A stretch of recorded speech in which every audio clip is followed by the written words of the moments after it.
and paint.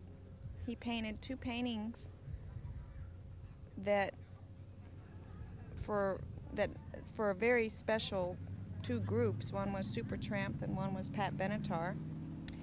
And Supertramp took their painting, and Patty didn't take her painting because she passed out on stage twice, and when she saw the painting in the dressing room, somebody went around and said that,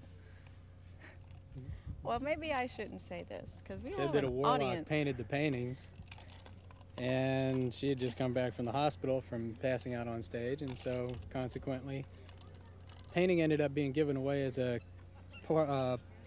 costume contest gift, and Pat now owns the painting. Yeah. And of course Pat. he won't turn loose of it. Made him numerous offers, but he doesn't want to get rid of it, so that's his prerogative. But we've had many adventures with Van.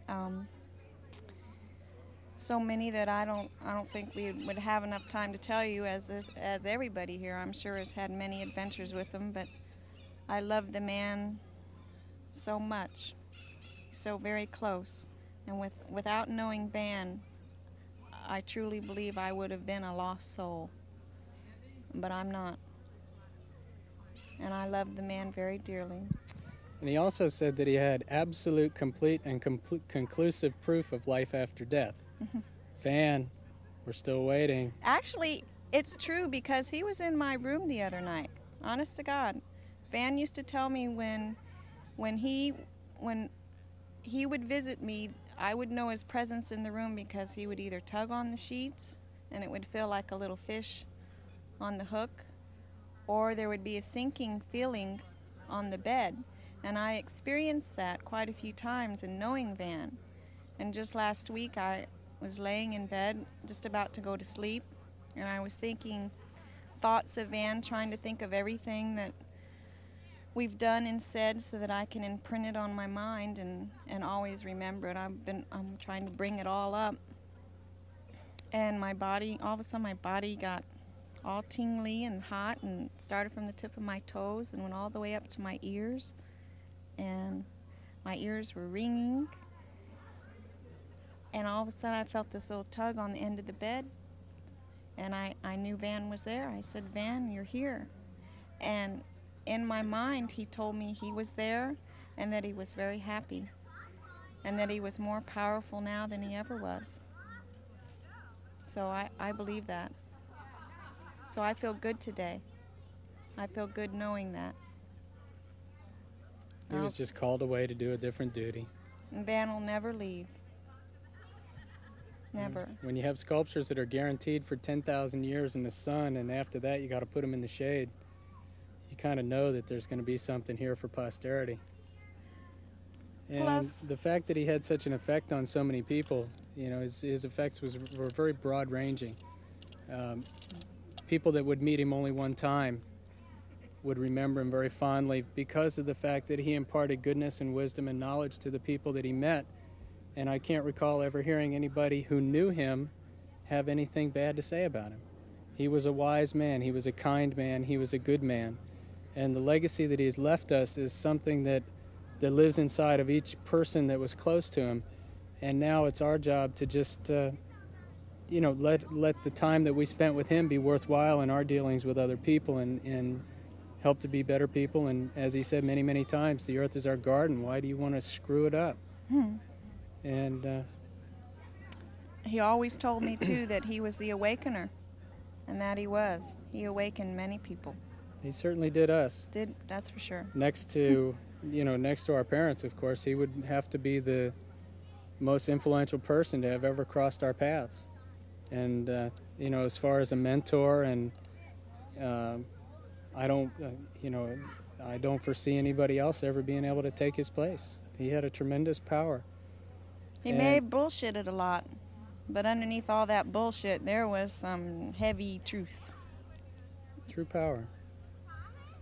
My name's Eloise Hurst. Dan McCarthy. Hilda Kilgore. Doris LaPierre. And Carol Rockwell. And we're all in Mensa, and we're at least I've been a friend of Van's from about 6 years ago when I first met him at a Mensa party that he was the guest speaker at here at his house.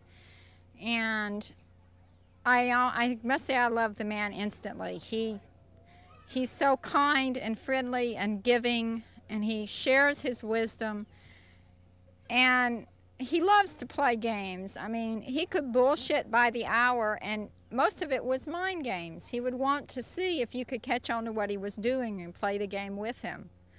He wasn't really trying to trick anybody, and once he learned you could play his game on his level, or at least on some level. I'm not sure anyone could play it on his level. Then he would begin to actually have real discussions with you about his philosophy of life and love.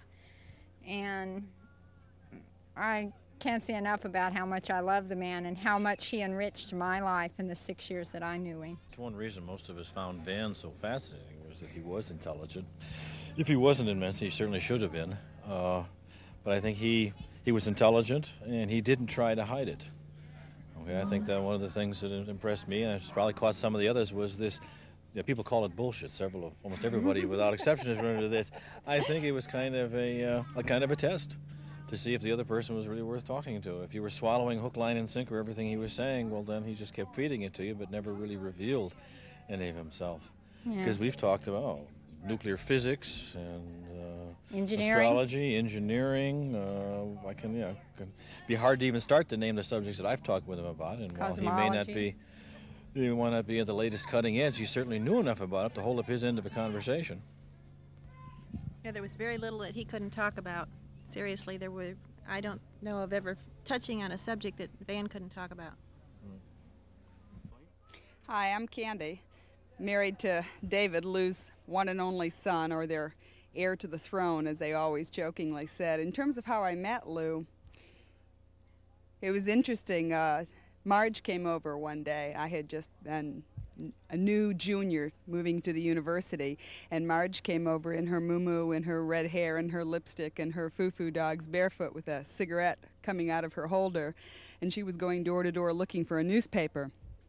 And I opened up the door, somewhat younger and somewhat thinner in those days, and we talked for a few minutes, and she said, "I'm looking for a newspaper. My husband's on the front page." So I sort of looked at her, wondering what my eyes were beholding at this point. And I said, "Are you the mother of the young professor that just moved in down the street?" And she said, "Yeah, I am." And I said, "Well, I've been meaning to come over and meet him." And she sort of did one of these numbers, looked me up and down, and she said, "I think he'd like you. Come on over." So I walked in. David was not the least bit interested, but his father certainly perked up in a hurry. And thank goodness Lou was there to invite me to sit down and have a cup of coffee, giving me further opportunity to get to know the family better.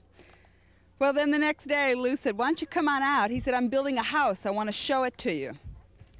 So David brought me out here on the back of his motorcycle, and here was Lou, and as soon as he saw me, or any other female for that matter, he would square his shoulders ceremoniously and suck in his stomach and throw out his chest and come out and say, "Well, hi there, how you doing today?"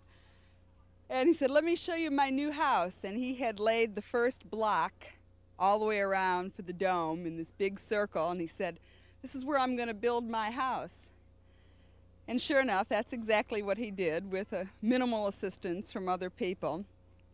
I guess sort of in terms of thinking about a funny story moving on from that point, David and I got married here. And it was something that was a religious, sort of our own ceremonial type of thing. And the big thing was to try to get the floor done before the wedding took place. So here it is the day before, about 150 people are due to arrive. The monsoons are coming in. Nobody can get through the roads.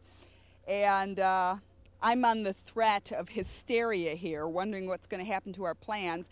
Lou keeps laying the floor, and then the dogs, something would happen, and they would all go running across the wet cement.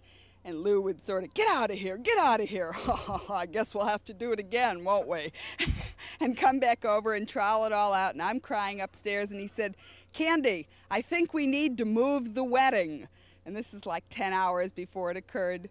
So being in the Dercar family, sort of an understatement to say it's been an experience. You don't meet people like Lou very much. He's always been quite a character, and one hell of a father-in-law. Was really just starting to get into Ashley and telling her lots of fairy tales and doing loads of magic tricks. And so it's a real loss, but I loved him dearly.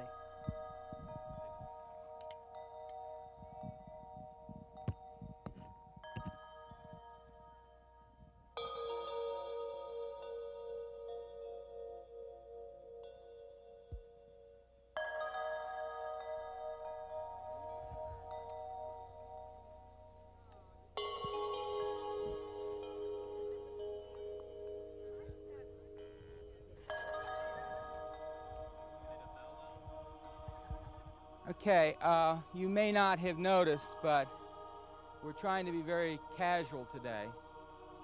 And as a matter of fact, I'm sort of making this up as I go in accordance with what I think my father would have liked.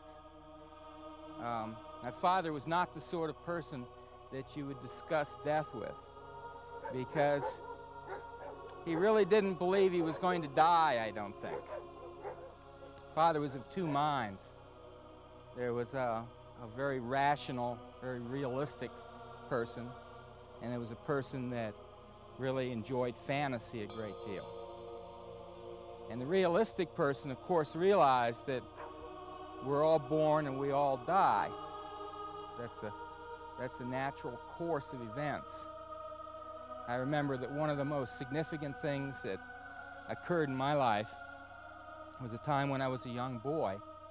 And I was walking down a sidewalk with my father, and there was a dead bird laying there.